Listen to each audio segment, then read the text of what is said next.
In February, it was reported that Accenture was setting up offices in Jaipur and Coimbatore. With this move, the company aims to access more talent and give its employees greater flexibility regarding where they want to work from. In the past, Accenture has primarily operated in Indian metros. In March, IBM Consulting told a financial daily that it was opening new IBM client innovation centers in Kochi and Coimbatore. And in December last year, Tata Consultancy Services had announced that it would invest $100 million to establish a new outsourcing facility in Indore. Infosys has also earmarked $27 million for a software center in Indore. The IT giant is also investing a similar amount to set up a campus in Nagpur. In September last year, Wipro had opened a software hub in Visakhapatnam that will employ 2,000 people. Meanwhile, Zoho is taking things a notch further. In March last year, it had announced that it would open additional satellite offices which seat 20 to 30 employees in rural and non-urban areas across India. Then, in September, Zoho said that it had plans to hire about 2,000 people for its rural offices by December end. These are not isolated incidents, but part of a broader trend that started sometime before the pandemic for some companies and then found broader traction with the overall tech industry once the full effects of the pandemic were felt. Citing a Parikh consultant study, a financial daily has said that IT-enabled services and engineering services companies have created a physical presence in 27 Tier 2 cities. These cities include the likes of Kakinada, Vizag and Vijayawada. Clearly, Tier 2 cities have been the biggest beneficiaries as tech firms look beyond the metros. However, reports and industry insiders suggest that Tier 3 cities also stand to benefit. NASSCOM Senior VP and Chief Strategy Officer Sangeeta Gupta told Business Standard that the digitization tsunami, as well as the acceptance and expanding investment in new technologies, has raised demand for digital skills. This, she says, has resulted in a talent war that is widening the demand-supply imbalance. Businesses can overcome the talent shortage by recruiting workers in smaller cities, thanks to innovative working models that remove geographical restrictions. According to Gupta, with significant cost arbitrage, thriving infrastructure, and smart city efforts, Tier 2 cities have become more appealing for tapping into talent pools. The NASSCOM Strategic Review 2022 revealed that currently over 35 technology companies have 50-plus delivery locations and are further growing their coverage across Tier 2 and Tier 3 cities. Tech Mahindra has been one of the early adopters of this trend, and the factors that have driven its decisions shed light on why IT companies are aggressively looking beyond the metros.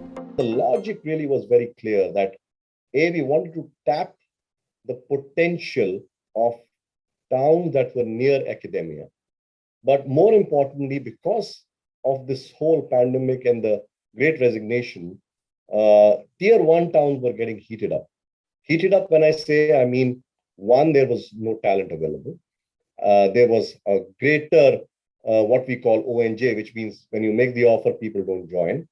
And third, of course, the cost was skyrocketing actually, and almost 2 to 3 times higher.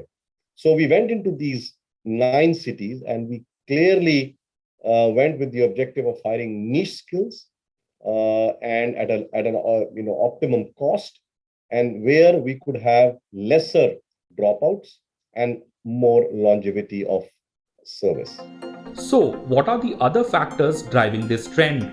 First, the adoption of the work from home model due to the COVID-19 pandemic has highlighted that employees don't need to be based in metro cities to execute projects. Many young employees had to return to the smaller cities from where they hailed due to work from home. Companies will find that some of them might be hesitant in returning to metros with their hour-long office commutes and sky-high rents.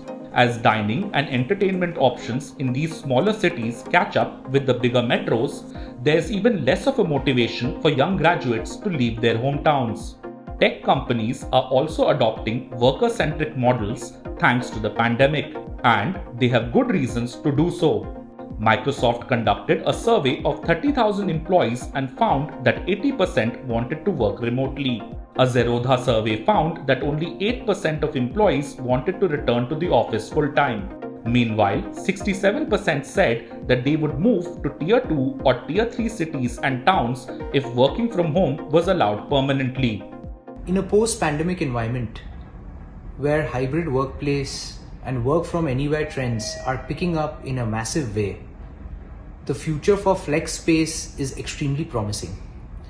Particularly in the sector of IT/ITES, we've seen a lot of Tier 2 and Tier 3 cities picking up demand, particularly cities such as Coimbatore, Indore, Ahmedabad are seeing rapid demand in growth for office spaces, driven finally by the availability of a lot of good talent who have an increasing preference to stay near home, where particularly the cost of living is lower.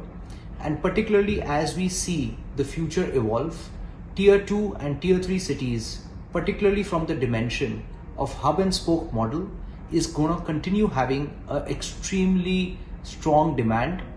With smaller cities now coming up on the IT and technology sector's radar, growth, employment opportunities, and development should spread more evenly across the country, instead of being limited to a handful of metros. This would be a welcome development if the trend sustains.